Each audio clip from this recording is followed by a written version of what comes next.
We graded them from top to bottom. We went to the demolition list, sheriff's sale, and that's kind of how you want to go about it. Right. We revived this abandoned property review board. We talked about it at the beginning of the year, but the beginning of the year here was pretty rough, we all remember. But that's something we probably should look at. Yeah, I'm thinking that we could work with the per se block watch. Absolutely. They know, the people know which houses are sitting empty. Yeah, We we did did, look into it, and to get that list a couple of years ago, we used Block Watch, we used the fire companies went around, they turned in addresses to us, and then the chief of police got them. Then we actually, as the police department, went door to door, checked the houses. I mean, we were actually going into We them. recovered weapons in some of the abandoned houses. I think we need to do that again. I love the idea. Good. Absolutely. We'll start working on it. I'll talk with the chief tomorrow, and Take care of it. we'll get it rolling. Good, thank you. I think another resource is the delinquent tax collector. I don't know if you noticed this Monday's paper. I did notice. Okay, there was what, I read all that. there was 11 or 12 properties In on Munhall. here in Munhall. I read that. That's the most I've ever seen. So it seems like, they are, getting tough again on, the delinquent taxes. So, I mean, that's another way to Well, I identify. thought that immediately when they were leaving, I'm glad Exactly. you brought that up. Isn't our Yeah. COG centering on blight, they have a group thing called Blight Busters now or something? Yes, yes. So they're working on blighted properties. well, looking at the land bank. The land Lewis banking. was quoted in the paper about land bank is a big deal, right? There is something too, just to throw in too, with the crime watch, we just bought a bunch of graffiti removal kits. And I'm gonna be starting to hopefully work with some of the residents to get them trained and have a graffiti squad, for lack of a better term. So, once a month they can go out and kind of wipe stuff down. We got some money from the waterfront, we used that to purchase it. It's like $400 or $500, so, we're gonna be sort of working on that to go around to these abandoned properties and start cleaning that up. So, getting the community invested in the, what's going on around it too should definitely help with that. Hey, Dan, Yes. I know a few years ago, number one bar company did it as far as getting these tennis shoes off the bars. Yes. Is there any chance, get somebody, one of the bar companies to do that again? I know Yeah. number one did it a few years ago, and we got 47 pair of tennis shoes off the bars. It's not that bad, but there's a lot of them. It'd be more, I guess, a question for Matt. We could get locations of where they're at and turn them over to the fire companies if they'd be willing to do that. Well, you're looking at, to do that, you're looking at having the ladder trucks. We have two with the aerial device on them, it has to be one of those two. Yeah, I You understand. can't put a 24-foot extension ladder up to that. Wire. I'll send you up that aluminum ladder on that wire. I'm sorry, guys, not there. Yes, and if the police chief will leave his shoes on. I'll put that up on the line. They're not tennis, they're metro weather mains. I'm sure something could be worked out. Yeah, we can start working on those. Anything we can do is only make the community better. Thanks, Dan. Yep. Dave, public, or, code enforcement. Yes, I'll do my report. Matt. I'm sorry. Go ahead, your story. You have a copy of my report. Couple things. Ninth Avenue, several years ago, was one of our Plum Street founders. There was an investor that just went in and bought a house for $28,000, put $47,000 into it. He gets $2,000 a month rent out of it right now. He asked if there's any way we could put garbage cans down on 8th Avenue and in the park. We don't have cans in the park now? There's one at the very top, it's a metal can. He would like to see one in the middle, one maybe on 9th Avenue. And he said, there's no garbage cans at all on 8th Avenue. Yeah, there are. He said, There's one half a block from my office. yeah, but there's, I think, not down by A and B in that way. That's true. Down on library. Most of those cans were over $600 a piece. That's what I thought. And they were funded through the Main Street Fifth. So we could probably ask the enterprise zone maybe to help out with that, because the majority of them were put in Homestead.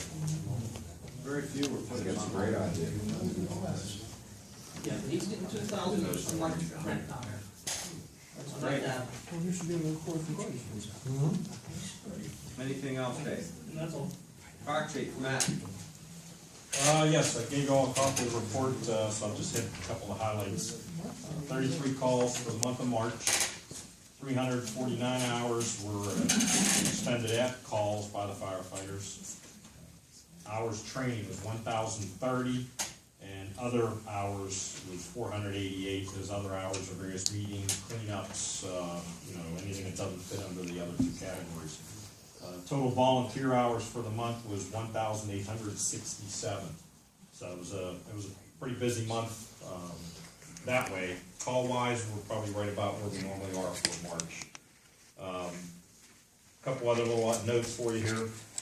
In March, had over 30 firefighters took various classes, including EMT, the essentials, hazmat, ops, and a refresher, company readiness, and accountability classes. So they've been doing a lot of coursework, taking a lot of classes, a lot of hands-on type stuff. So it's reflected in in the numbers.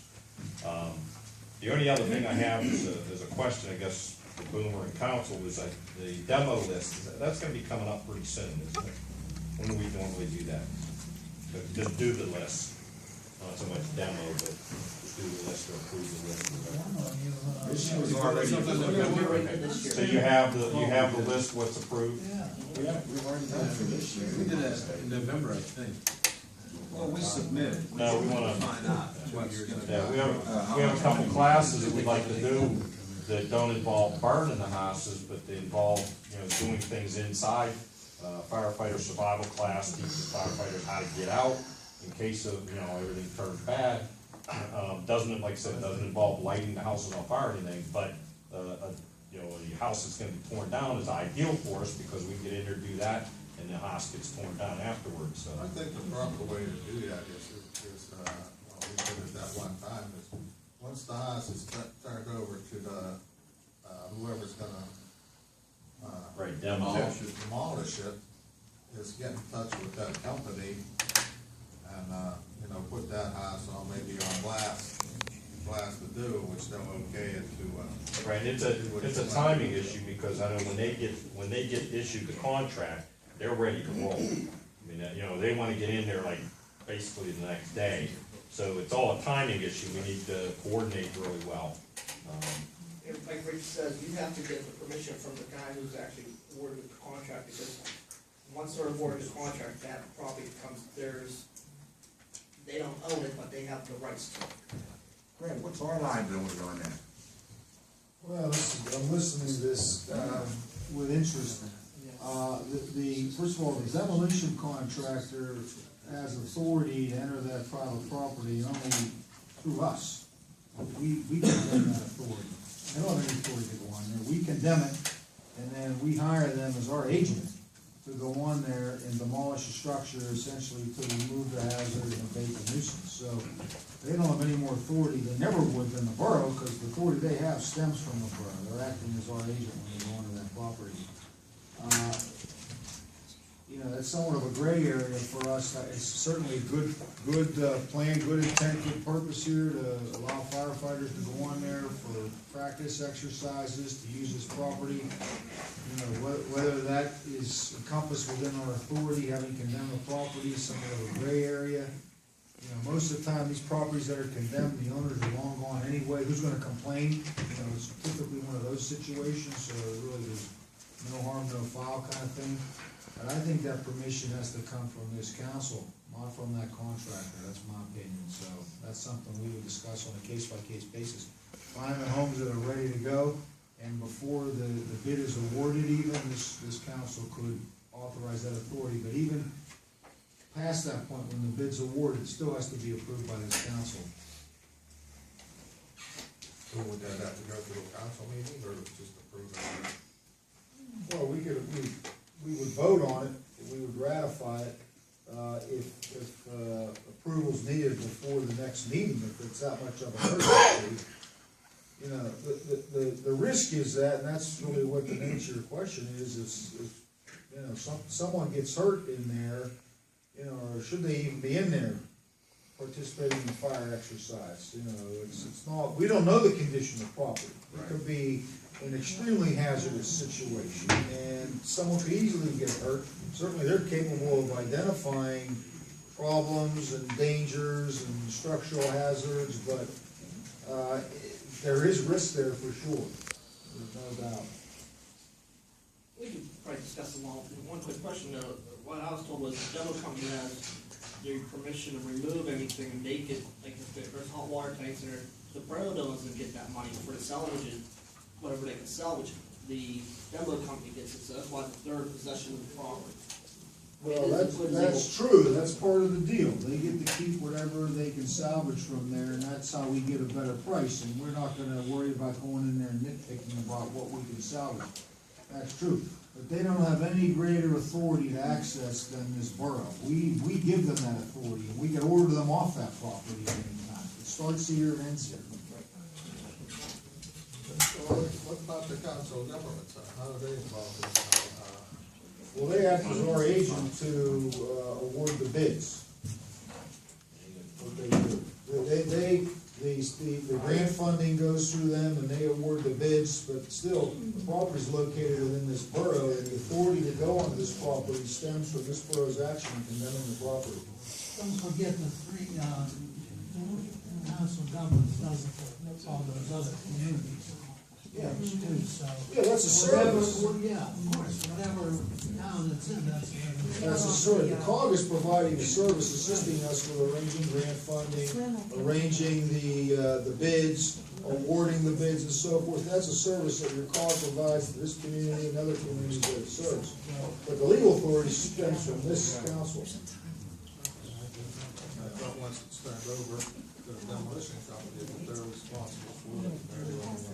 Well, no, they are responsible for what happens on their property, but again, their authority stems from us. We grant them that authority. Matt, are you done? Thank you. Yes, sir. Matt, does number 400 Amos getting dinner coming up? Ed, Don't you have something from that bed? 26th of April? Thanks, Teresa. I thought so. St. Teresa's this year, no, I guess it was last year too, right? And it was real good, you still getting the sauce from, well, let us say, Yeah. Bravo, they're getting Bravo sauce, yeah. Open volunteer for that? What's that? Any open volunteers for that? I want to take all the help we can get. You got my card, call me, I'll be there. Just wanted to give them a plug, it's coming up. I got a question for you, Matt, and I wanted to ask the chief as well. How far along you got progressed in the 911 stuff with your equipment? everything else is done other than the equipment. We're ready to go other than the equipment, and right now we're kind of, as a computer programmer, I'm gonna put it in computer programmer terms, we're in an infinite loop. Okay, so you're not, So what we have is, we have vendors that won't purchase the equipment until they get paid, because they're worried about getting paid. We have the leasing company that won't release the money until they get serial numbers, and we have serial numbers that you can't get until the equipment comes in, which can't come in until it's ordered. So right now, we have everybody butting heads, and, you know, at some point, I think we probably need to, see, maybe we can have a chat with some of these folks, somebody here, Mr. Lloyd, and see if we can break the logjam. You're the manager now. Or the manager, yes, sir, sorry. No slight intended. But, yeah, I mean, that's, I just had conversations with them today, with both vendors today, and, the one, they're looking for a contract from the one. So he's getting a contract written up, and we can sign a contract, and there's an agreement between us and him. The other one, he told me that their person in the office put a call in, I believe to the lending, the lease, 911 leasing, and they didn't get a call back yet today. So, that's where I'm at, you know. So I'm trying to keep poking them, you know, get this thing moving, but I'm bumping up against that brick wall, and I'm not sure. everything else is in place except the Yeah, equipment. yes, well, that stuff, when that comes in, I get it installed, I can get my training arranged for the firefighters, get down to, get the, training on the MDTs and so forth, you know, we'll be ready to go. Okay, chief, how about you? Are you set for equipment? We just ordered 7 portables. I just got the invoice that they're ordered. I still have no confirmation from the Department of Justice about using those funds. I talked to the lady 3 times, I sent another email today, so I'm hoping that I get an How many answer. laptops you Three. ordered? 3? How many do you have? I believe we have 5. You have 4 or 5, 5. 4 or 5? Yeah, I believe 4. How long do you usually take when you ask for a request for this? How long Excuse does me? it take? Usually, I asked her, hey, what's the turnaround time on the answer? She said minutes. I said, it's been weeks. Something got lost. Like I said, the lady that I talked to is the lady that I always run everything by. Because of like how this is, the situation, she said, I suggest you ask, it's called, there's an acronym for it, you email them the question, they email you back. I've never gotten a response. I talked to her today, I talked to her yesterday.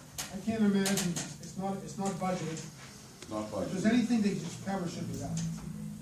Sure, it's absolutely police stuff, right? Right, it's police. Absolutely.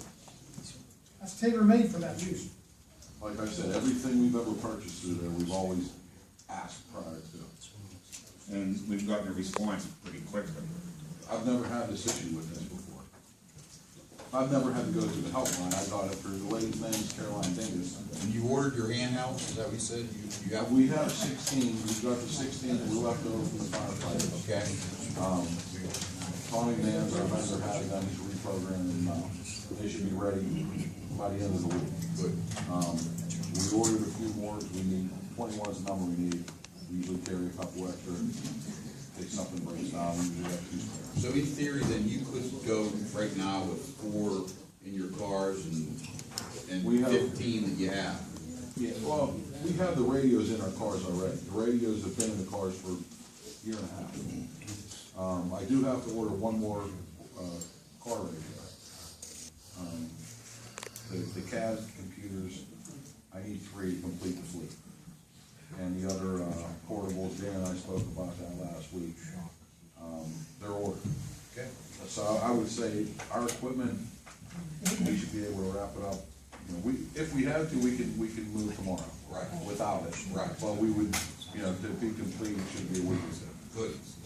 Thank you. Thanks, Matt. You're welcome. Sorry, that's all I have, sir. Thanks, Matt. Sewer Authority, Michael.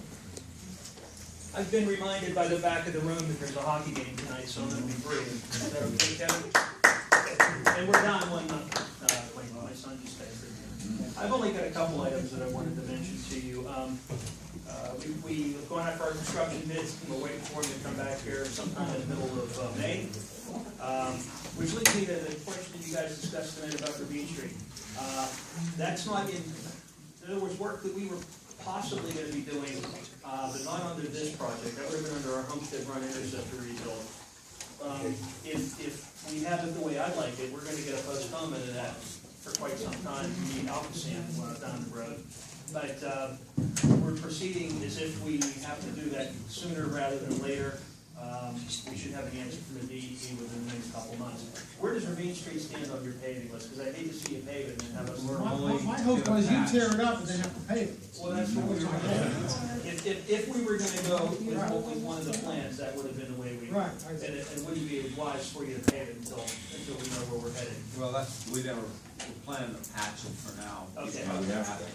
Okay, as soon as we find out, we'll, let you proceed with that. And the last item would be the motion that we have on here for this evening. It wouldn't be a bad idea, Greg, you have no problem with it.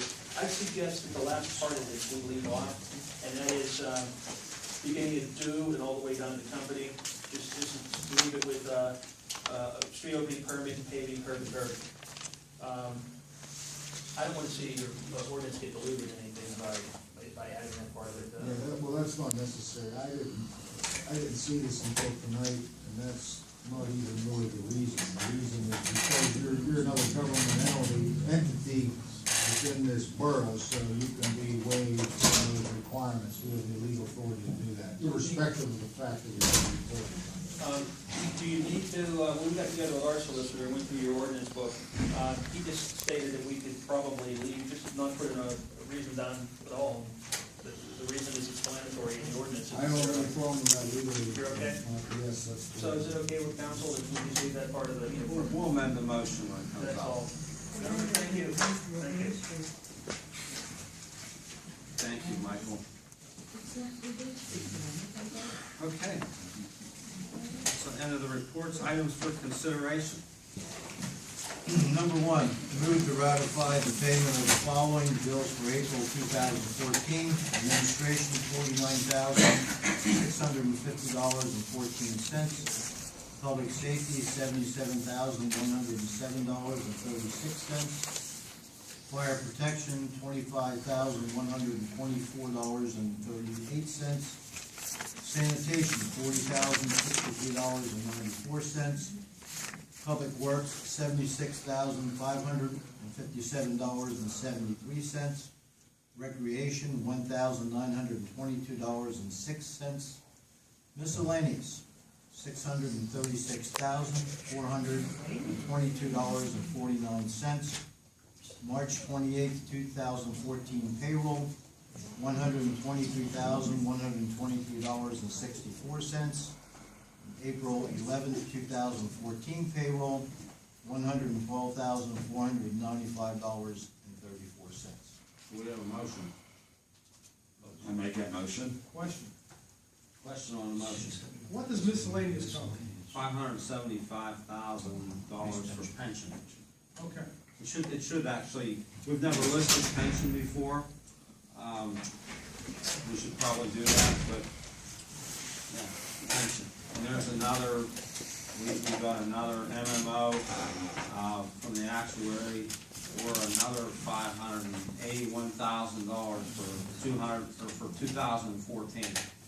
So, benefits and pensions cost a lot of money. That has to be paid by the end of the year, right? Should be paid by the end of the year, correct? Can I answer the question?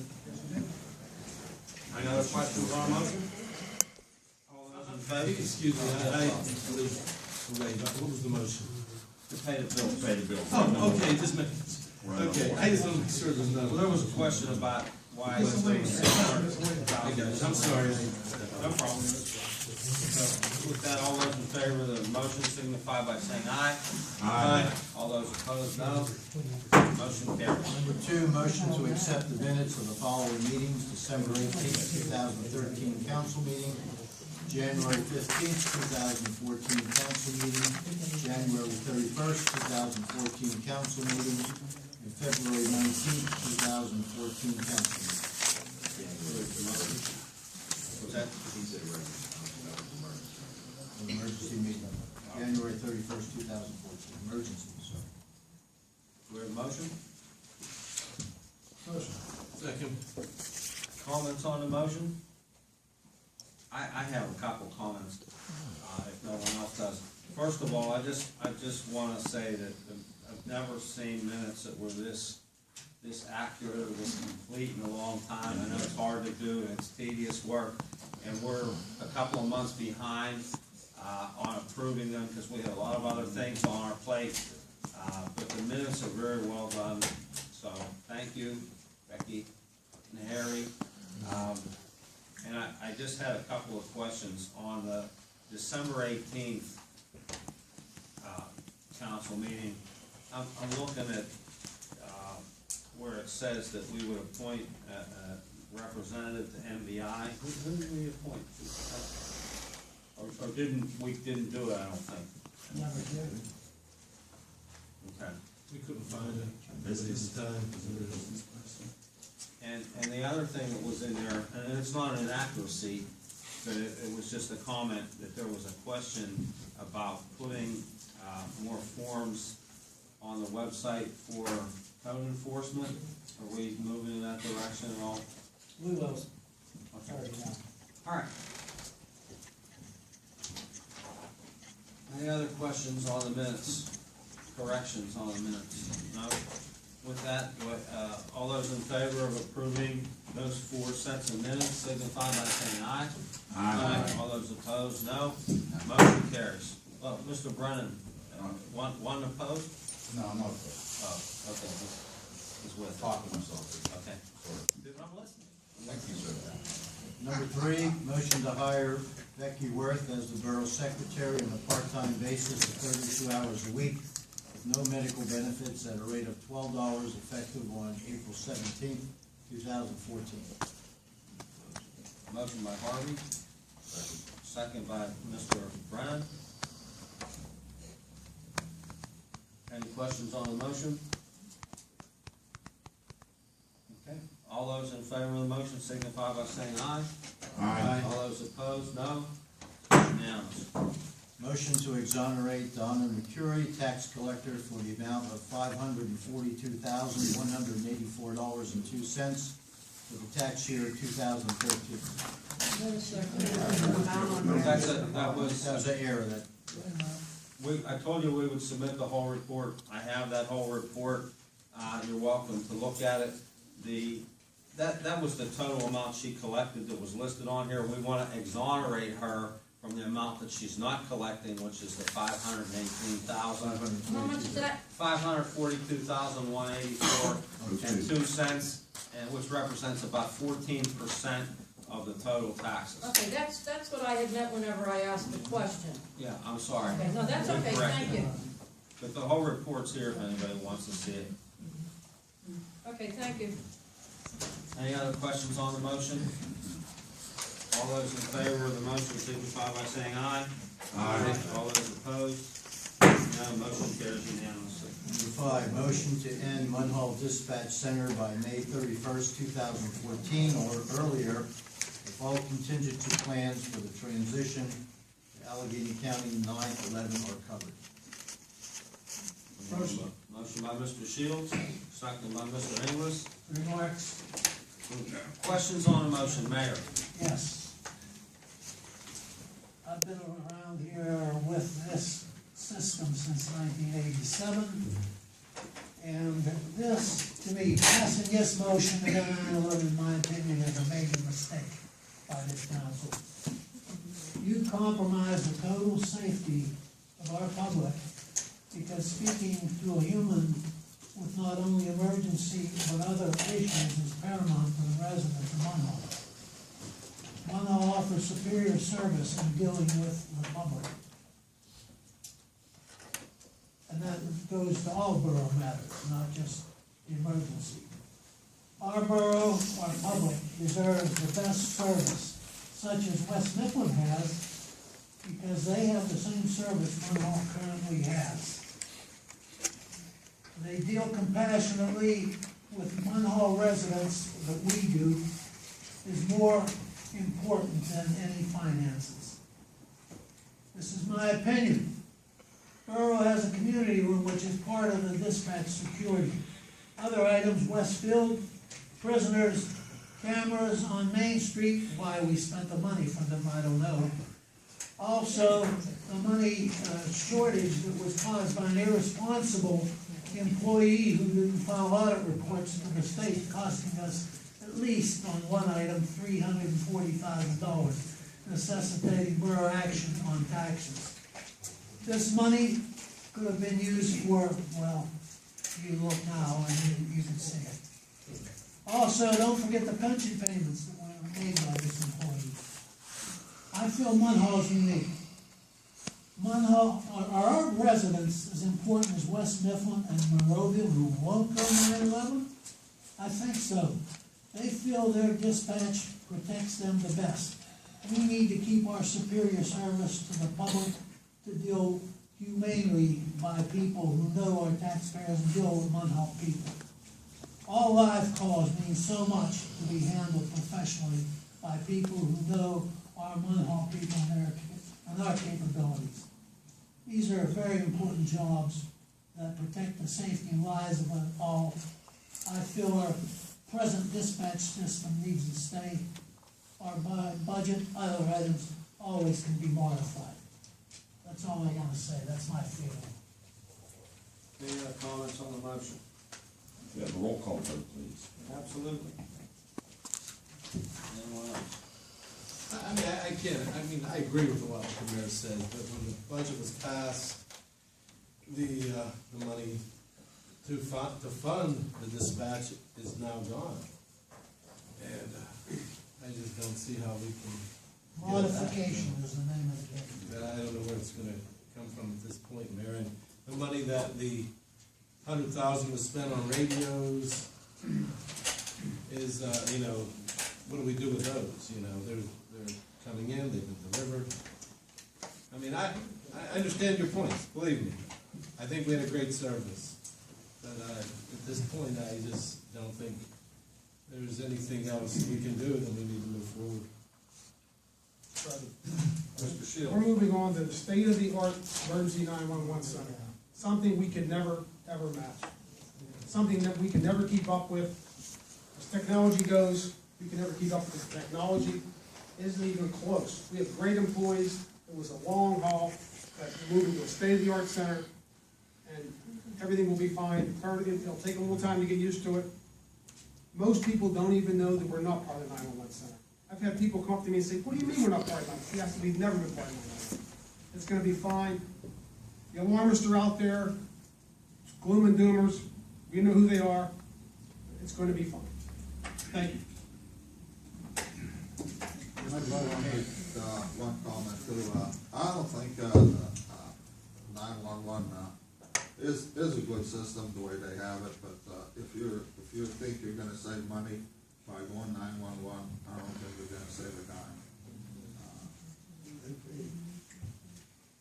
And if you're, using it as a money saver, I think you're wrong. But, I know the money's already been spent, how much money's already been spent on radios and communications, and what the police spent already, what the fire department spent already. And we can't recoup that money back, the equipment's already been bought. So, but don't use it as a money saver, I disagree with that. Okay, well, I do have something to say also. Hey, I thought long and hard about this. I know what we have here in the borough, and I've seen them at work. I went down to the county, I went down with Mr. Pizarchek, Chief Fletch back there was, you know, when we did have a meeting with them. We did see their state-of-the-art system, you know, and it is impressive. You see all the TVs down here and that. But the one thing I haven't heard, and I think the mayor touched on it, was, you know, you're gonna use this as a money saver. I mean, no one's ever said that this system that we're going to is going to be better than what we have. All right, you know, just saying that. Just something I thought of. It seems like we've cut off our feet because we can't afford the shoes. And I don't think that's the way to go. Like I said, I thought long and hard about this, and this vote's gonna be a tough one. Thank you. Well, with that, I guess I'll make a comment. You know, we're charged as elected representatives to spend other people's money and to run the borough as efficiently and effectively as we can with other people's money. And since 2008, our revenue, our taxes have gone up, our tax revenue's gone up 51%. If we would have passed the 1% tax increase, or the 1 mil tax increase, 1 mil represents almost 10%. And that's what was passed in December, which we repealed.